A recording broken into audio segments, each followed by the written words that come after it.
ये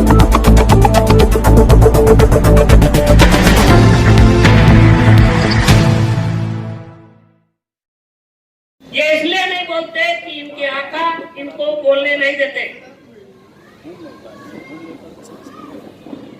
मैं बताता हूं आपको कि मुजफ्फरनगर फसाद के बाद लोग रिफ्यूजी कैंप में, बहुत सारे लोग रिफ्यूजी कैंप में रहने को मजबूर हुए, अपने घरों से बेघर हुए, और वो हालात थे कि दिसंबर के आखिरी अय्याम थे। डॉक्टर अब्दुल मन्नान साहब जो यूपी छोड़कर महाराष्ट्र में मजलिस इत्तेहादुल मुस्लिमीन को मजबूत करने के लिए खासदार इम्तियाज जलील साहब की सदारत में जो मजलिस इत्तेहादुल मुस्लिमीन बड़े पैमाने पर यहाँ पर झूमते जा रही है, उस पार्टी को मदद करने के लिए यहाँ पर तशरीफ लाए हैं। मैं तमाम लोगों से अपनी गुजारिश करता हूँ कि जोरदार तालियों से जो है उनका यहाँ पर इस्तकबाल किया जाए। फोटो ले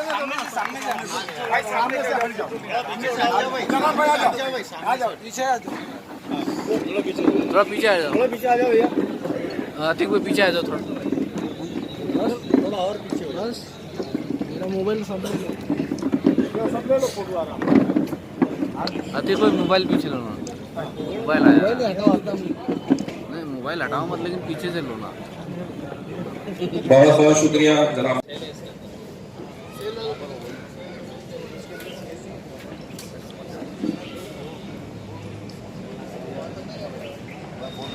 की मैं अपनी बात शेर से शुरू करता हूँ। नया सूरज निकाला जा रहा है, नया सूरज निकाला जा रहा है, दिए में तेल डाला जा रहा है, दिए में तेल डाला जा रहा है। न हार अपनी न जीत अपनी, मगर सिक्का उछाला जा रहा है। हम ही बुनियाद का पत्थर है, लेकिन हम ही बुनियाद का पत्थर है, लेकिन हम ही को घर से निकाला जा रहा है। ये शेर डॉक्टर राहत इंदौरी का था। मैं आप लोगों से एक रिक्वेस्ट करने के लिए खड़ा हूं कि उत्तर प्रदेश एक ऐसी रियासत है जो हमारे मरकजी हुकूमत का फैसला करती है। ये इलेक्शन ये साबित करेंगे कि मुस्तकबिल हमारा क्या होगा। क्या बीजेपी दोबारा इख्तियार में रहेगी, या फिर वो सेकुलर नाम निहाद सेकुलर जमातें जो हमेशा हमारा खून चूसते आई है। आप जानते हैं कि उत्तर प्रदेश में बीएसपी, एसपी और बीजेपी, ये तीन बड़ी जमातों ने हमेशा मुसलमानों का खून चूसा है। खुलकर खून चूसने वाली बीजेपी है, चुपकर जो खून चूसा गया वो समाजवादी पार्टी है। अभी हाल ही में आपने मुलायम सिंह को देखा था कि किसके साथ बैठे थे, वो आरएसएस के सरबराह के साथ बैठे थे। और खास बात यह है कि ये जमातें जब उनको लगता है कि मुस्लिम वोट खसकने वाला है, उनके पास से जाने वाला है, तो वो फौरी तौर पर एक नया गेम शुरू करते हैं। और वो गेम ये होता है कि मजलिस इत्तेहादुल मुस्लिमीन बीजेपी की बी टीम है। मुझे समझ में ये नहीं आता कि ये सवाल बीएसपी के साथ क्यों नहीं होता, यादव के साथ क्यों नहीं होता, क्योंकि उत्तर प्रदेश में हर तबके ने अपनी अपनी एक जमात बना के रखी है। अगर जमात किसी की नहीं है तो मुसलमानों की कोई जमात नहीं है। इन हालात में हमें मुत्तहिद होना जरूरी है।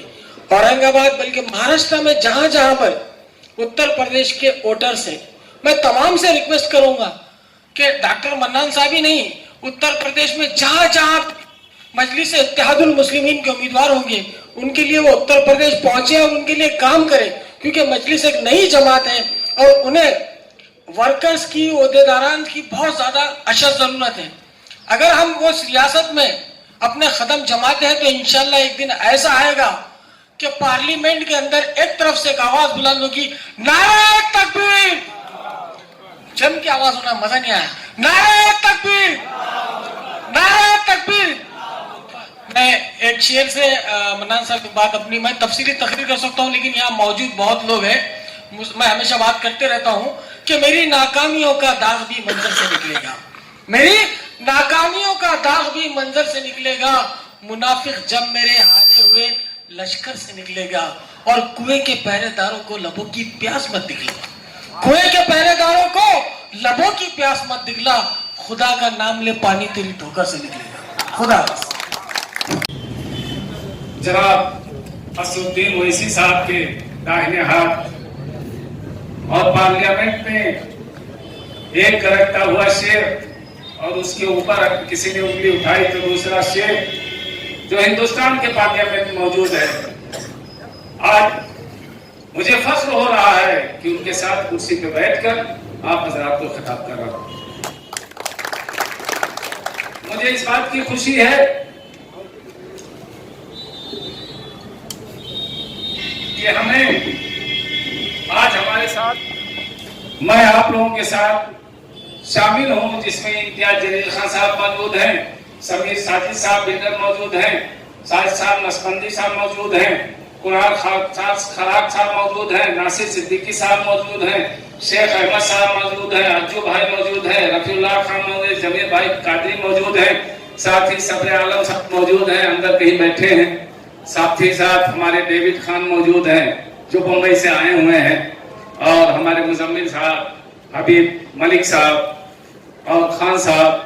अजीज साथियों, दोस्तों, फर्दन नाम लेने में वक्त की कमी हायल है, वरना दिल चाहता था कि हम सबका नाम लेंगे, क्योंकि जो मोहब्बत, जो इखलाक, जो खुलूस आपने पेश किया है, याद रखिए मैं ताज़िंदगी इस खुलूस, उस प्यार को नहीं भूलूंगा।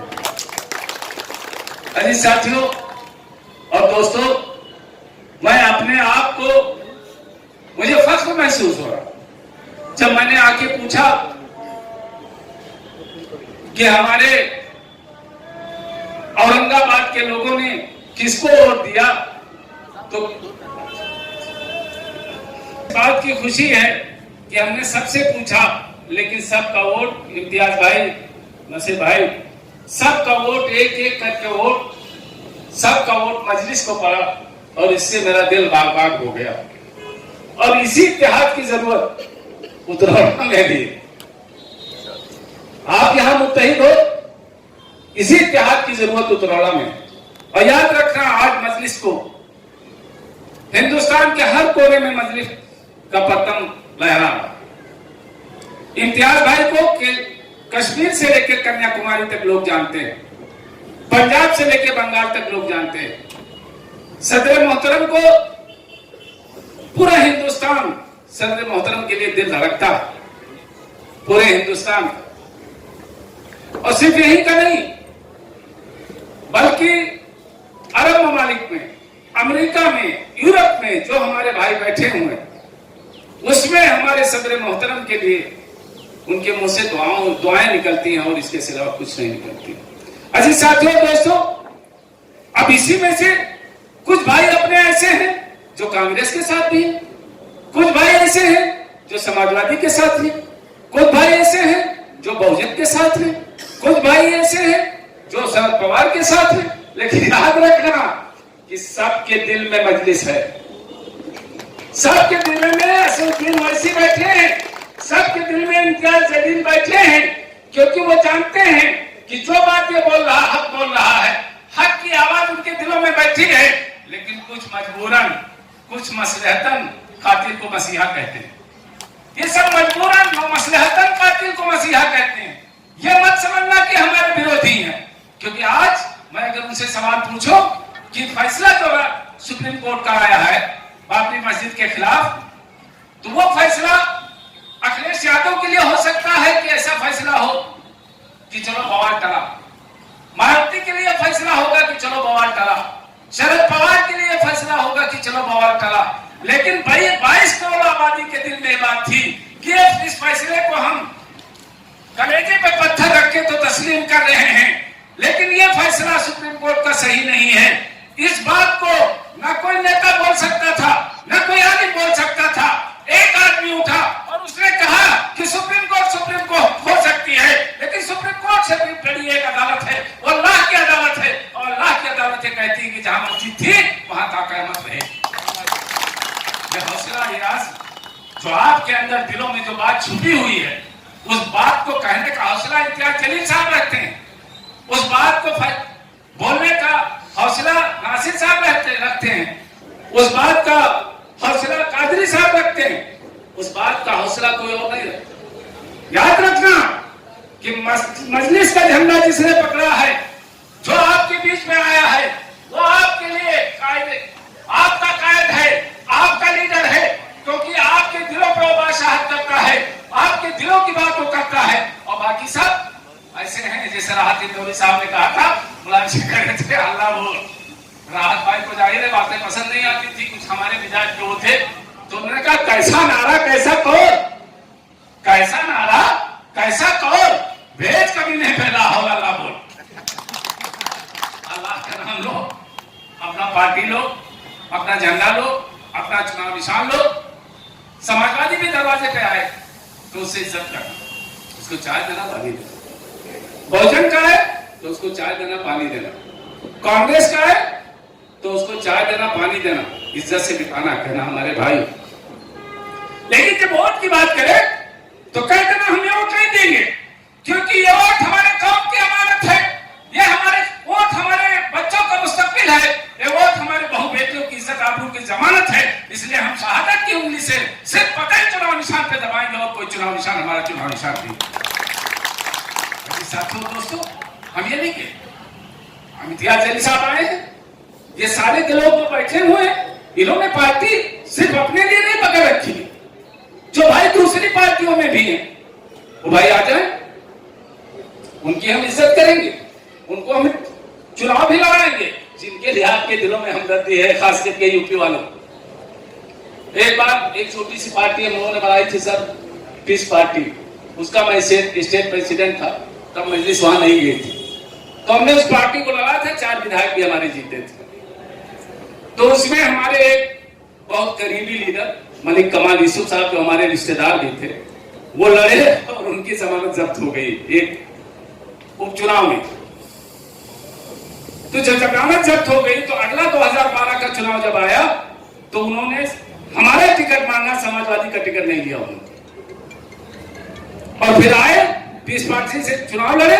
जो लोग डुमरियागंज के रहने वाले हैं, खसाब हैं, ये जानते हैं कि वो पीस पार्टी से वो चुनाव जीत गए, विधायक बन गए। इसी तरह से रिजवान जहीर साहब एक बड़ा नाम है हमारे बलरामपुर में, जब उनको किसी ने टिकट नहीं दिया, कांग्रेस ने भी मना कर दिया, बहुजन ने मना कर दिया, समाजवादी ने मना कर दिया, तब हमने हमारे यहाँ आए, हमने उन्हें टिकट दिया, 1,08,000 वोट फिर पाया उन्होंने। तो हम ये नहीं कहते जो भाई हमारी दूसरी पार्टियों में जलील हो रहे हैं, जो भाई हमारी समाजवादी के मंच पर आज जलील हो रहे हैं, जो भगाए जा रहे हैं, जो हटाए जा रहे हैं, जो धक्का खा रहे हैं, वो हमारी पार्टी में आ जाए। कोई जब तुम्हारा हृदय तोड़ दे, तड़पता हुआ जब तुम्हें छोड़ दे, तब तुम मेरे पास आना, फिर मेरा घर खुला है, खुला ही रहेगा तुम्हारे लिए। जब तुम धुतकार दिए जाओ, जब तुम्हारी इज्जत आबरू मुलायम सिंह के मंचों पर नीलाम हो जाए, तब तुम हमारे पास आना, उलमा इकराम आओ हमारे पास। अगर हमारे यहाँ आप आते हो तो असदुद्दीन साहब, इम्तियाज जलील साहब, उलमा इकराम का अपनी कुर्सी छोड़ के आपका खैर मकदम करेंगे। ऐसे मंचों पर आप क्यों जाते हो जहां आप धक्के दिए जाते हो? उत्तर प्रदेश का हाल आप जानते नहीं, जिसके लिए जवानी कुर्बान करवा रहे हैं लोग,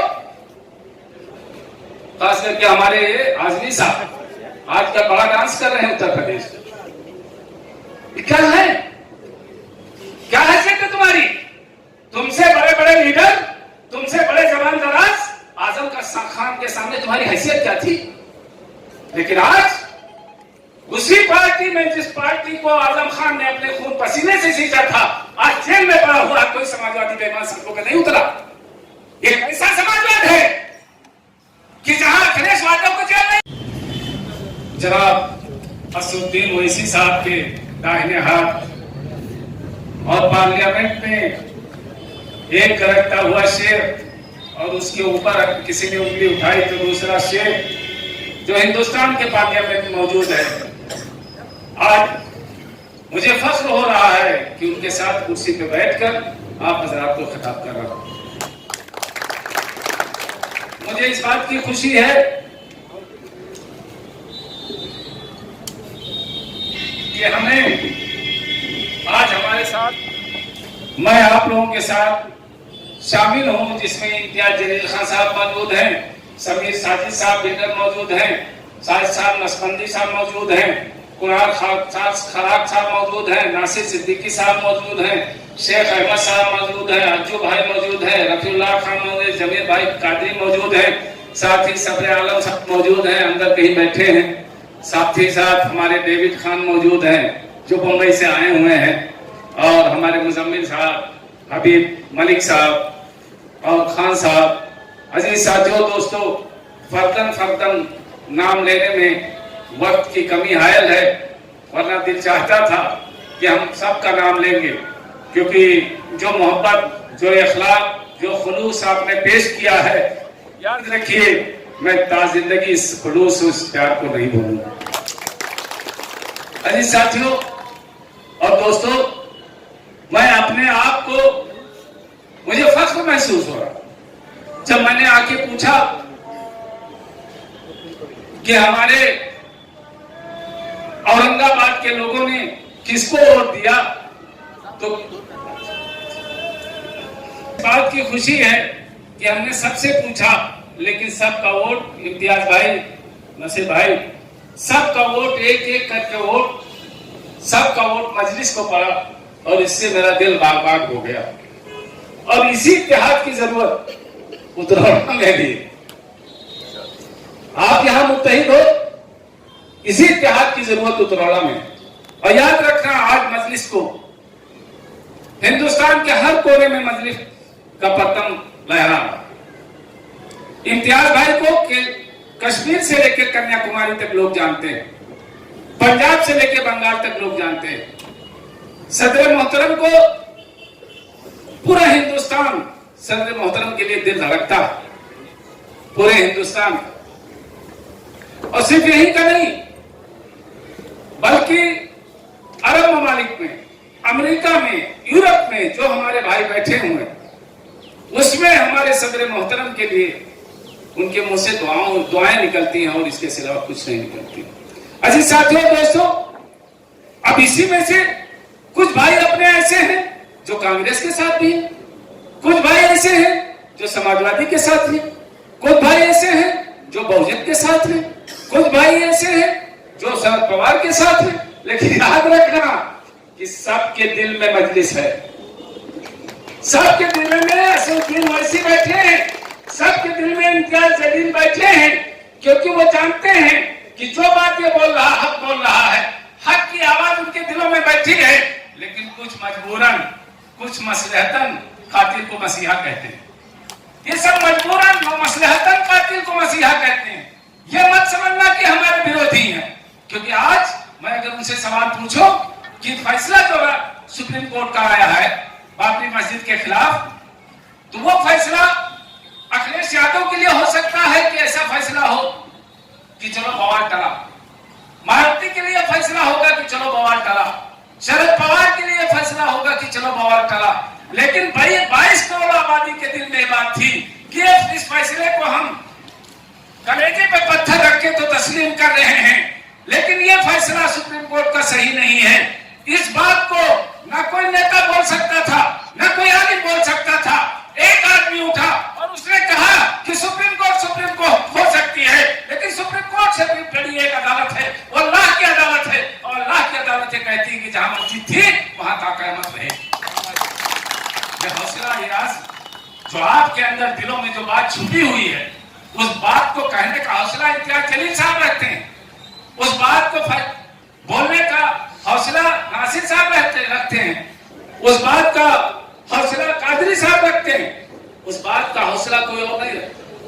याद रखना कि मजलिस का झंडा जिसने पकड़ा है, जो आपके बीच में आया है, वो आपके लिए आपका कायद है, आपका लीडर है, क्योंकि आपके दिलों पर वो बादशाहत करता है, आपके दिलों की बात वो करता है। और बाकी सब ऐसे हैं, जैसे राहत इंदौरी साहब ने कहा था, मुलायम सिंह कह रहे थे अल्लाह बोल। राहत भाई को जाहिर है बातें पसंद नहीं आती थी, कुछ हमारे मिजाज के वो थे, तो उन्होंने कहा कैसा नारा कैसा कौर, कैसा नारा कैसा कौर, भेज कभी नहीं फैला होगा, अल्लाह बोल।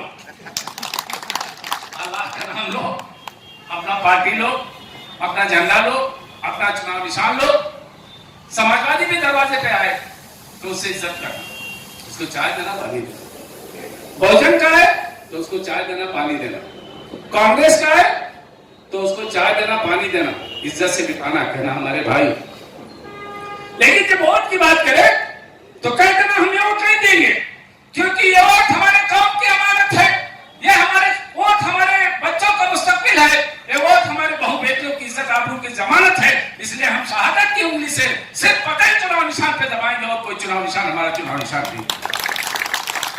साथियों दोस्तों, हम ये नहीं कहे हम इम्तियाज जलील साहब आए हैं, ये सारे के लोग जो बैठे हुए हैं, इन्होंने पार्टी सिर्फ अपने लिए नहीं पकड़ रखी है, जो भाई दूसरी पार्टियों में भी हैं वो भाई आ जाए, उनकी हम इज्जत करेंगे, उनको हम चुनाव भी लड़ाएंगे जिनके लिहाज के दिलों में हमदर्दी है, खास करके यूपी वालों।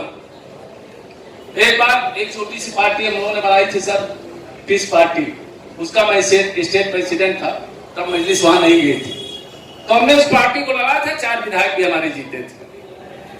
तो उसमें हमारे एक बहुत करीबी लीडर मलिक कमाल यूसुफ साहब जो हमारे रिश्तेदार भी थे, वो लड़े और उनकी जमानत जब्त हो गई एक उपचुनाव में। तो जब जमानत जब्त हो गई तो अगला 2012 का चुनाव जब आया तो उन्होंने हमारा टिकट मांगा, समाजवादी का टिकट नहीं लिया उन्होंने, और फिर आए पीस पार्टी से चुनाव लड़े। जो लोग डुमरियागंज के रहने वाले हैं, खसाब हैं, ये जानते हैं कि वो पीस पार्टी से वो चुनाव जीत गए, विधायक बन गए। इसी तरह से रिजवान जहीर साहब एक बड़ा नाम है हमारे बलरामपुर में, जब उनको किसी ने टिकट नहीं दिया, कांग्रेस ने भी मना कर दिया, बहुजन ने मना कर दिया, समाजवादी ने मना कर दिया, तब हमने हमारे यहाँ आए, हमने उन्हें टिकट दिया, 1,08,000 वोट भी पाया उन्होंने। तो हम ये नहीं कहते जो भाई हमारी दूसरी पार्टियों में जलील हो रहे हैं, जो भाई हमारी समाजवादी के मंच पर आज जलील हो रहे हैं, जो भगाए जा रहे हैं, जो हटाए जा रहे हैं, जो धक्का खा रहे हैं, वो हमारी पार्टी में आ जाए। कोई जब तुम्हारा हृदय तोड़ दे, तड़पता हुआ जब तुम्हें छोड़ दे, तब तुम मेरे पास आना, फिर मेरा दर खुला है, खुला ही रहेगा तुम्हारे लिए। जब तुम धुतकार दिए जाओ, जब तुम्हारी इज्जत आबरू मुलायम सिंह के मंचों पर नीलाम हो जाए, तब तुम हमारे पास आना। उलमा इकराम आओ हमारे पास। अगर हमारे यहाँ आते हो तो असदुद्दीन साहब, इम्तियाज जलील साहब, उलमा इकराम का अपनी कुर्सी छोड़ के आपका खैर मकदम करेंगे। ऐसे मंचों पर आप क्यों जाते हो जहां आप धक्के दिए जाते हो? उत्तर प्रदेश का हाल आप जानते नहीं, जिसके लिए जवानी कुर्बान करवा रहे हैं लोग, खास करके हमारे आजमी साहब आजकल बड़ा डांस कर रहे हैं उत्तर प्रदेश में। क्या है, क्या हैसियत है तुम्हारी? तुमसे बड़े बड़े लीडर, तुमसे बड़े जवान दराज आजम का खान के सामने तुम्हारी हैसियत क्या थी? लेकिन आज उसी पार्टी में जिस पार्टी को आजम खान ने अपने खून पसीने से सींचा था, आज जेल में पड़ा हुआ कोई समाजवादी बेईमान सड़कों पर नहीं उतरा।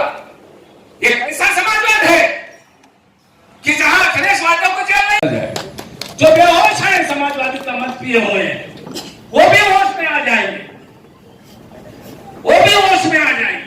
आप चलो तो सही, जमीन हमने तैयार रखी है, गांव हम टहला रहे हैं। इम्तियाज भाई भी हमारे यहाँ टहल रहे हैं, महुआ बाजार के लोग फख्र महसूस करो कि इम्तियाज भाई होके आए, और इनकी स्पीच इतनी पॉपुलर हुई बाबा जी की ठिल्लो कि आज भी लड़के मजाक में कहते हैं कि आधा तुम बोलो आधा हम बोले।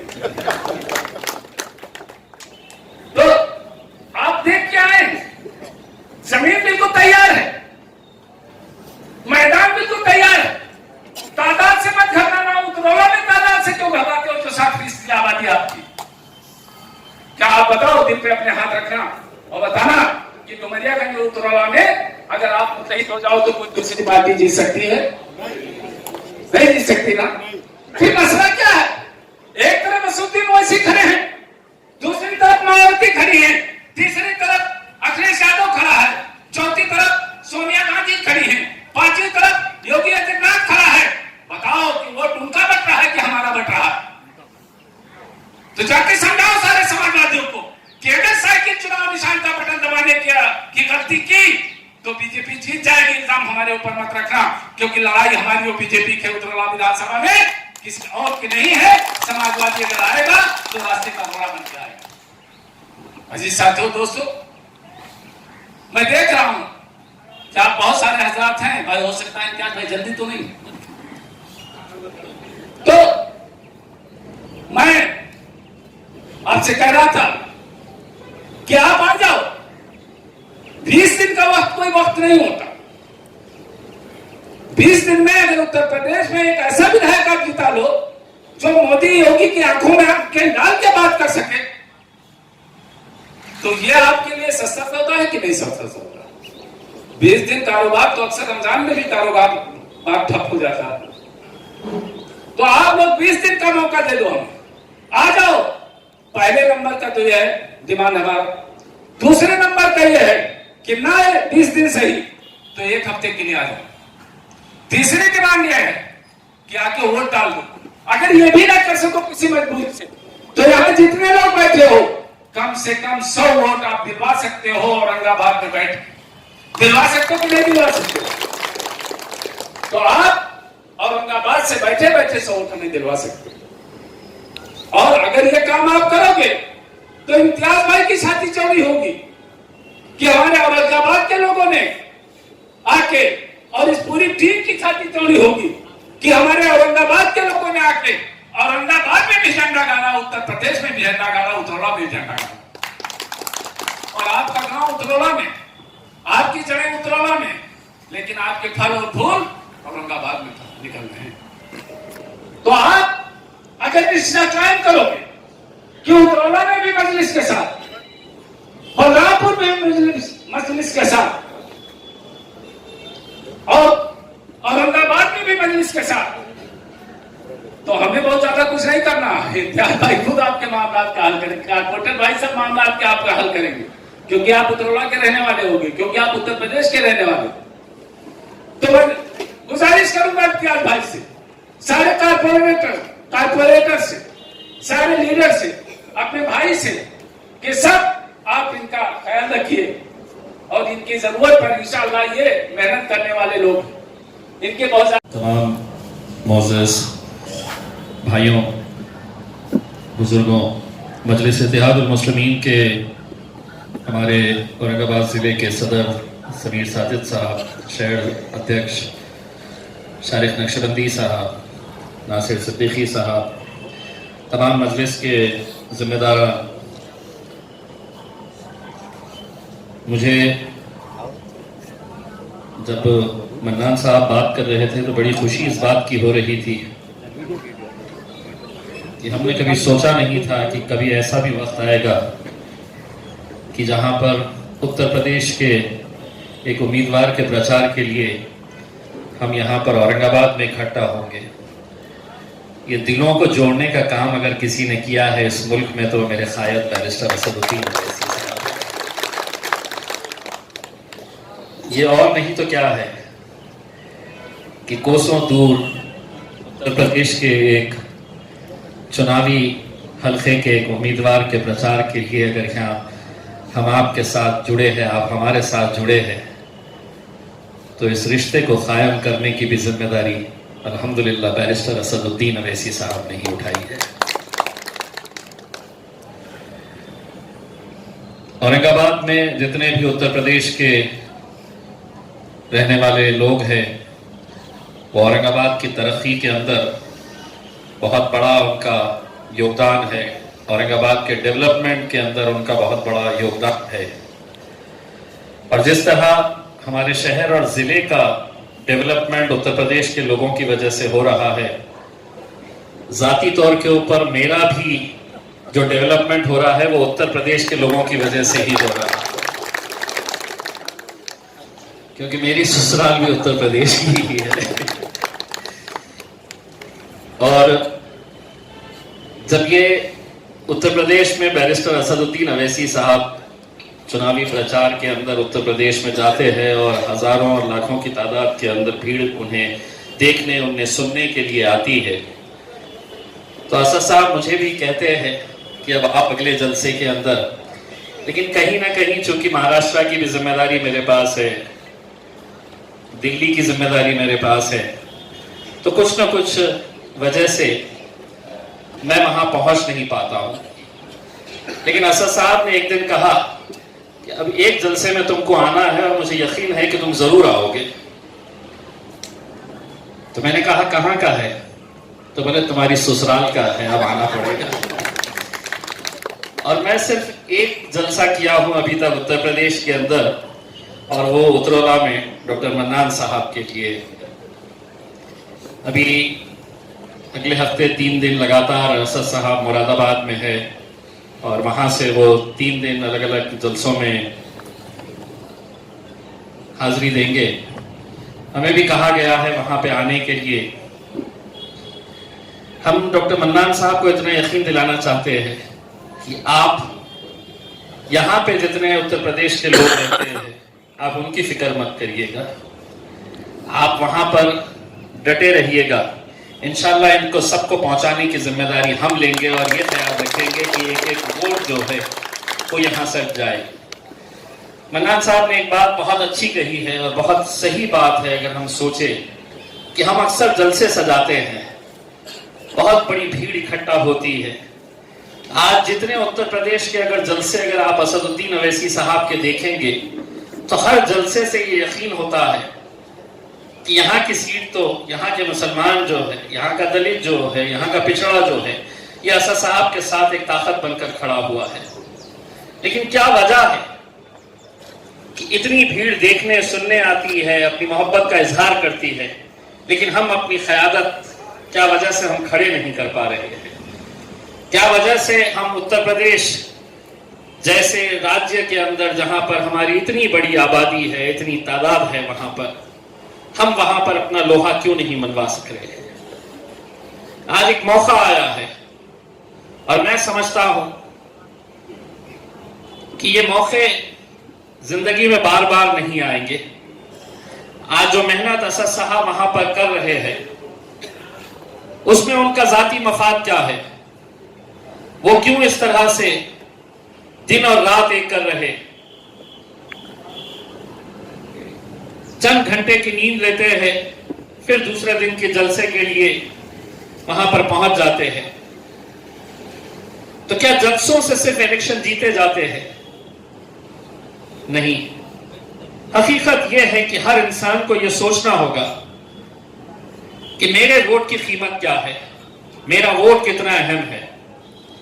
मैं अपना एक उदाहरण देना चाहता हूं। जब मैं सांसद के इलेक्शन के लिए खड़ा था तो मुझे यकीन है कि यहां पर जितने सारे लोग हैं उस सभी के मन में एक सवाल जरूर आया होगा कि एक बार विधायक बन गए हैं, सांसद बनना इतनी आसान बात थोड़ी है।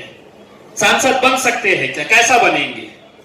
ये सिर्फ आप ही नहीं सोच रहे हैं, यहां पे भी जो बैठे हुए हैं मेरे साथ, कहीं ना कहीं इनके दिमागों में भी ये बात चल रही थी कि एक बार हो गया ये सांसद भी बनने के लिए चले।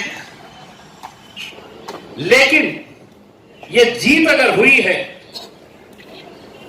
तो इसके पीछे की अगर हम छोटी छोटी वजहों को हम अगर ढूंढने की कोशिश करेंगे तो चेन्नई, जो इस मुल्क के सबसे नीचे साउथ में आने वाला मद्रास जिसे कहते थे, चेन्नई से एक साहब जो औरंगाबाद के रहने वाले हैं, वो इलेक्शन से एक दिन पहले चेन्नई से मुंबई आते हैं, क्योंकि औरंगाबाद को डायरेक्ट फ्लाइट नहीं है।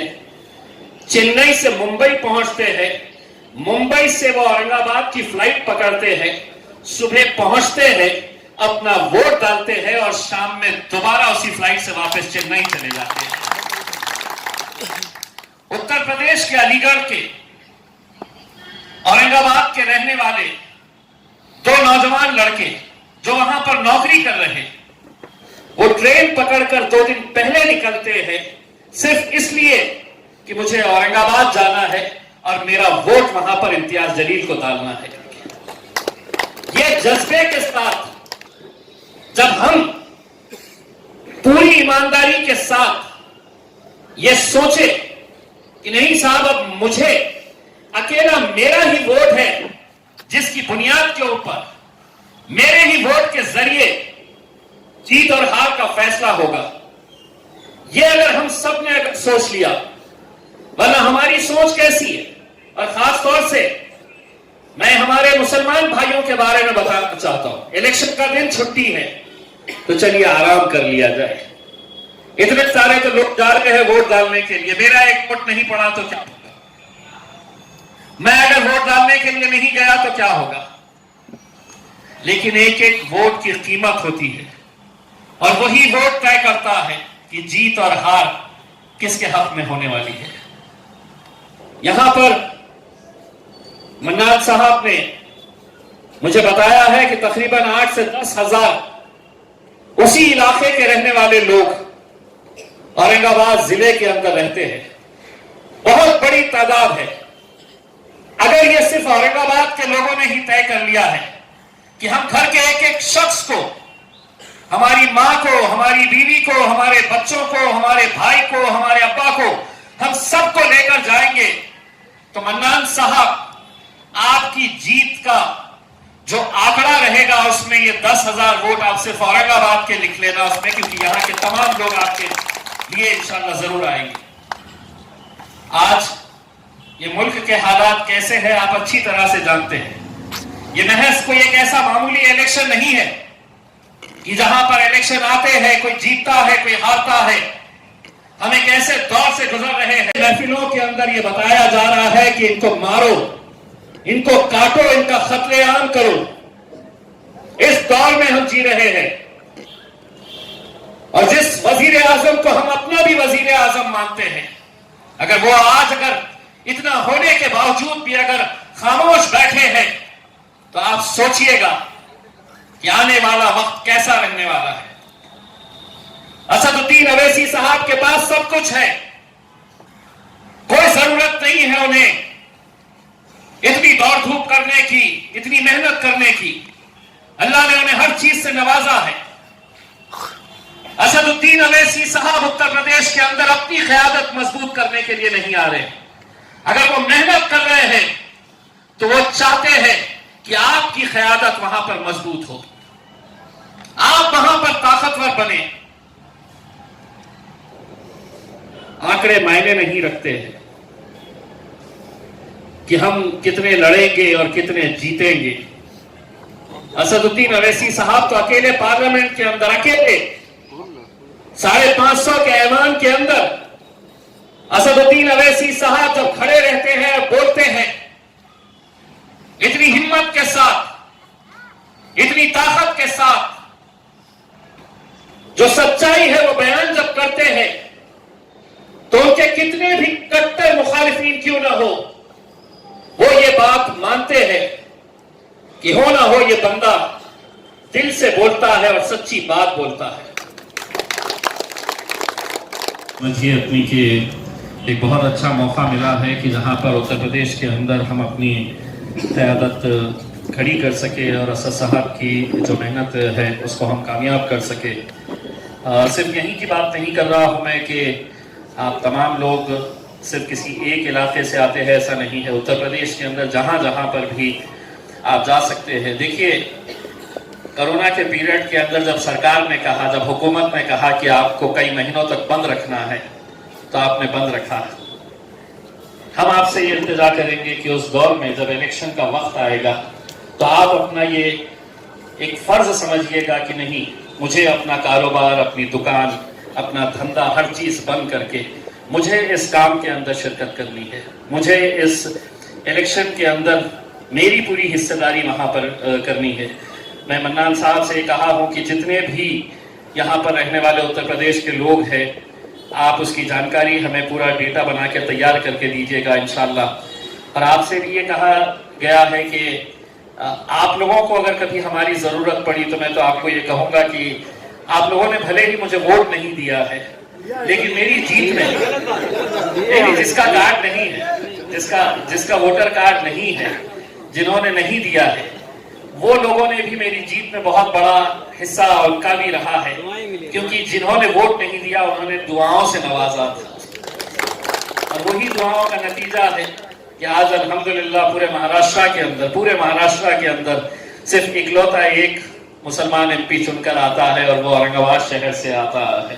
अगर हम यहाँ पर कर सकते हैं तो हम उत्तर प्रदेश में क्यों नहीं कर सकते हैं? बशर्ते कि हम सबको एक प्लेटफॉर्म के ऊपर आने की जरूरत है।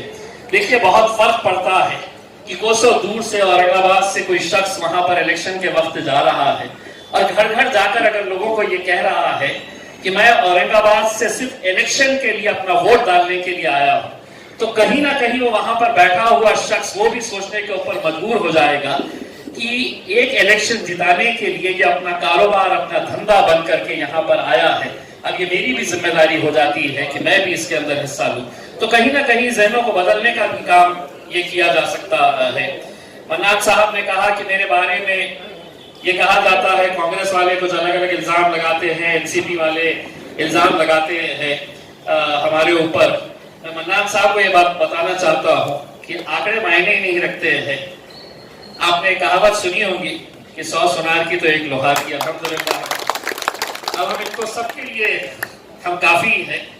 बहुत साजिशें करते रहते हैं, लेकिन जिसके पीछे इतनी सारी दुआएं हैं, जितने लोगों की ताकतें हैं, अल्हम्दुलिल्लाह उसी ताकत के उस पे हम आगे बढ़ते जा रहे हैं। अब ये हमारी सबकी जिम्मेदारी है इंशाअल्लाह, और हम भी वहां पर जाएंगे। मन्नान साहब ने इतना ये कहना चाहता हूं, मैंने असद साहब को कहा कि महाराष्ट्र की जैसी ही हमारे पास भी चूंकि इलेक्शंस आने वाले हैं और वो भी बहुत मायने रखते हैं, ये जैसे ही जिम्मेदारी खत्म हो जाती है तो हम भी वहां पर उत्तर प्रदेश के अंदर इंशाल्लाह 1 महीने भर के लिए अपना घर वहीं पर बसा लेंगे। और पिछले 20 सालों से जो मेरी बीवी को शिकायत है कि तुम आते नहीं हो करके, तो 20 साल का हिसाब किताब आपके इलेक्शन की वजह से हम वहीं पे उसका भरपाई कर डालेंगे।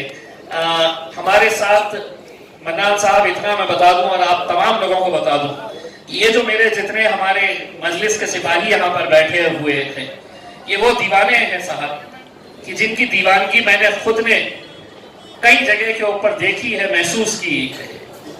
बिहार के इलेक्शन के अंदर जब गए तो लोग कहते थे कि नहीं साहब नहीं आएंगे, ये वोट काटने के लिए आए हैं, ये नहीं होगा करके। मैंने हमारे सिपाहियों को देखा हो कि वो फर्श के ऊपर न जाने कितने दिन सोते रहे। नासिर सिद्दीकी साहब मुझे बता रहे थे कि एक जगह के ऊपर जब गए तो वहां पर सोने की जगह नहीं थी। कुणाल खराद साहब जो है बिहार के किस जगह से थे? अमोर इलाके के अंदर बिहार में ये थे। कितने दिनों तक कुणाल खराद साहब अपनी टीम के साथ वहां पर लगे हुए थे। प्रभाकर पारदे साहब है हमारे, जो हमारे एससी समाज के मजलिस के कट्टर समर्थकों में से एक है प्रभाकर पारदे साहब। अगर मैं उन्हें अभी कहूं कि पारदे साहब आपको अभी आज शाम की ट्रेन से है तो उत्तर प्रदेश निकलना है, आपको जाकर वहां पर मेहनत करना है, वो एक सवाल भी नहीं करेंगे कि साहब कैसा जाना है, क्यों जाना है करके। ये मजलिस से ऐसी मोहब्बत करने वाले लोग हैं। तो अगर इतनी मोहब्बत करने वाले लोग अगर नहीं होते तो शायद हम जीत नहीं पाते। यही दीवानगी थी जिसने आज एक नामुमकिन काम को मुमकिन करके दिखाया है।